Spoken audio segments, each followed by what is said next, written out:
My Italian grandmother hated on my mother so much for not being Italian, my mother never told us what we were.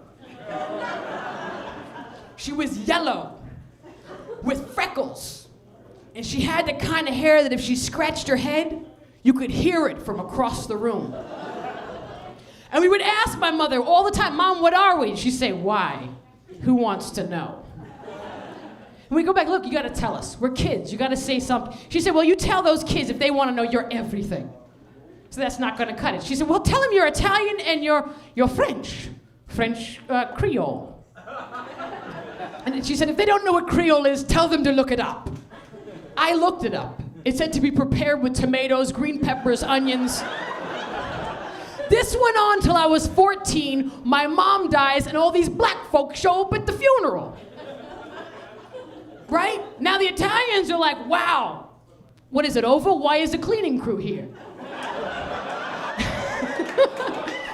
Hey, the Italians didn't say that because they were racist. That would be an unfair stereotype.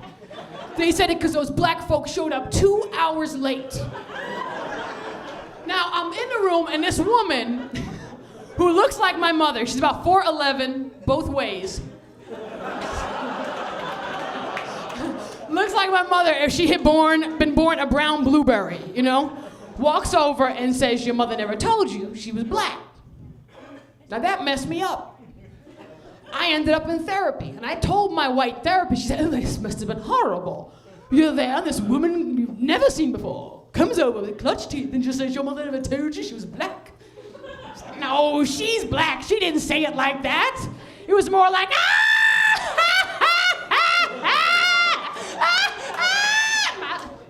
you didn't know you were black, did you? Man,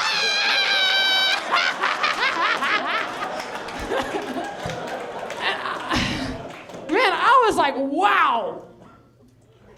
That's why I know how to throw a ball like a guy and I'm not a lesbian. You know? My odd fear of white policemen, you know? Why those white boys would beat me down in the schoolyard, why I keep jumping back up yelling, bring it! Do you know what I'm saying? My uncontrollable urge to drive an unregistered vehicle on an expired driver's license.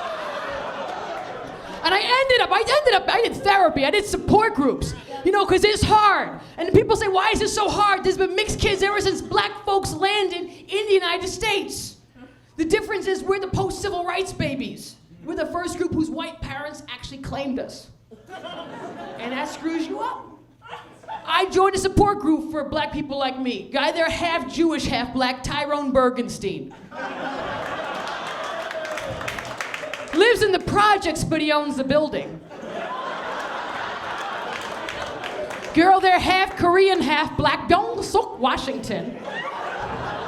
Bought a Korean market, follows herself around the store. Half Mexican, half Jamaican. Rolls a burrito like this. That's my time.